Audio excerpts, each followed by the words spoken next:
Hello, আসসালামু আলাইকুম। কেমন আছেন সবাই? সহজ রান্না বিডি চ্যানেল থেকে সবাইকে আমন্ত্রণ। আজকের একটি নতুন রেসিপি নিয়ে আসলাম আপনাদের মাঝে। মরমা মাছ আলু দিয়ে ঝোল। তো কড়াইতে তেল বসিয়ে দিলাম গরম হওয়ার জন্য।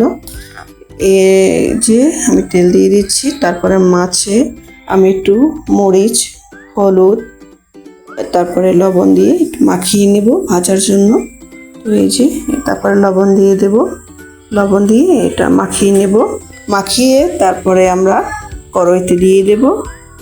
তেলটা ভালো হোক করে গরম হোক, গরম না হলে নিচে কড়াইতে লেগে যায়, মাছ ভেঙে যায়।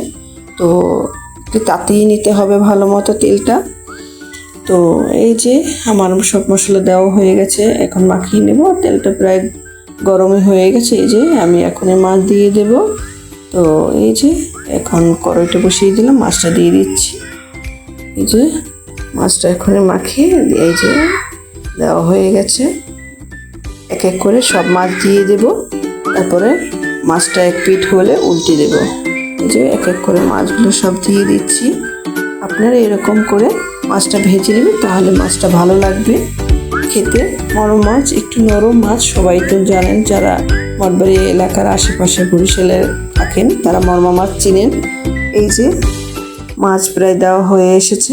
এখন এই পিঠ ভেজে লাল করে তারপরে আমরা অন্য পিঠে যাব। এটা অত ভাজা লাগে না যে একদম শক্ত করে, এখানে হচ্ছে আপনারা হালকা করে আপনারা ভাজবেন। এই পিঠ হয়ে গেলে উল্টে দেবেন। এই যে আমি এক এক করে উল্টে দিচ্ছি। মাছটা এত নরম যে উল্টাতে গেলেই ভেঙে যায়, তো আপনারা সাবধানে উল্টাবেন। উল্টিয়ে দিয়ে তারপরে মাছটা উঠিয়ে ফেলবেন। এই যে আমি এক এক করে উঠিয়ে দিচ্ছি। দেখেন, যখন উঠাতে যাচ্ছে তখন ভেঙে যাচ্ছে, যতই আমরা সাবধানে কাজ করি না কেন। মরমা মাছ এরকম একটু নরম মাছ, তো এই রামসেস মাছ, মরমা মাছ এরকম নরম থাকে। তো আমি এই যে উল্টানো প্রায় হয়ে এসেছে। তারপর আমি ভাজা হয়ে গেলে এক এক করে আমি উঠিয়ে নেব। এই যে উঠাচ্ছি আমি, ভাজা হয়ে গেছে দুই পিঠ। এই যে উঠিয়ে নিচ্ছি। তারপরে পেঁয়াজ দিয়ে দেব, মশলা দিয়ে দেব। এই যে উঠানো হয়ে যাচ্ছে আমার। উঠানো হয়ে গেলে আমরা হচ্ছে মশলা দিব। এই যে পেঁয়াজ দিয়ে দিচ্ছি। মাছ ভাজার যে তেল, তার ভিতরেই আমরা পেঁয়াজ দিয়ে দেব, কাঁচামরিচ দিয়ে দিচ্ছি কয়েকটা, যেন একটু ফ্লেভারটা ভালো আসে। তারপর আমরা আদা রসুন দিয়ে যাব পরিমাণ মতো। এই যে লাল করে একটু ভাজা হয়েছে, এখন হাফ চামচের কম আমি আদা দিয়ে নিচ্ছি।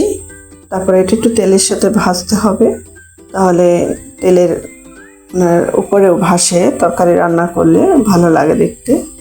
তো এই যে আমি এখন এক এক করে মশলা সব দিয়ে দেবো, পানি দিয়ে তারপরে মশলা দিয়ে দিচ্ছি পরিমাণ মতো। আপনারা আপনাদের পরিমাণ মতো দিবেন। এই যে আমি আলু এবং কয় পিস মাছ সেটা তো দেখিয়েছেন। তো এই যে 2 চামচ করে মরিচ দিয়েছি, 1 চামচের কম হলুদ দিয়েছি। তো আর জিরে দিয়ে দেব পরিমাণ মতো, লবণ দিয়ে দেব। তারপরে এটা বুনে নেব, ভালো করে কষিয়ে নেব। একবার কষানো হলো, আর একটু পানি দিয়ে কষাবেন, তাহলে স্বাদটা ভালো আসে। আপনার তরকারি যতটা বুনবেন, কষাবেন, যে যেরকম ভাষায় বোঝেন না কেন, সেটা তরকারি অনেক মজা হয়। তো এই যে আমি কষিয়ে নিলাম, তেল বেরিয়ে এসেছে। এখন আমি আলু দেব। আলুটা এই যে আস্তে আস্তে নেড়ে চেড়ে মশলা লাগিয়ে নিচ্ছি। তারপরে বুনে নেব ভালো করে, এপিট উপিট করে ভালো করে ভেজে। তারপরে হচ্ছে আপনার এই যে হয়ে এসেছে। এখন আরেকটু নাড়তে হবে, তেলটা বেরিয়ে আসার সময়টুকু দিতে হবে। এই যে ভাজা হয়ে গেছে, তেল বেরিয়ে আসছে। এখন আমরা পানি দিয়ে দেব পরিমাণ মতো, আলু সিদ্ধ হওয়ার জন্য যতটুকু পানি লাগে ততটুকুই দিবেন আপনারা, আপনাদের পরিমাণ মতো। আপনাদের কতটুকু তরকারি নিয়েছেন সেই অনুপাতে, সেই মেজারমেন্ট করে আপনি পানি দেবেন।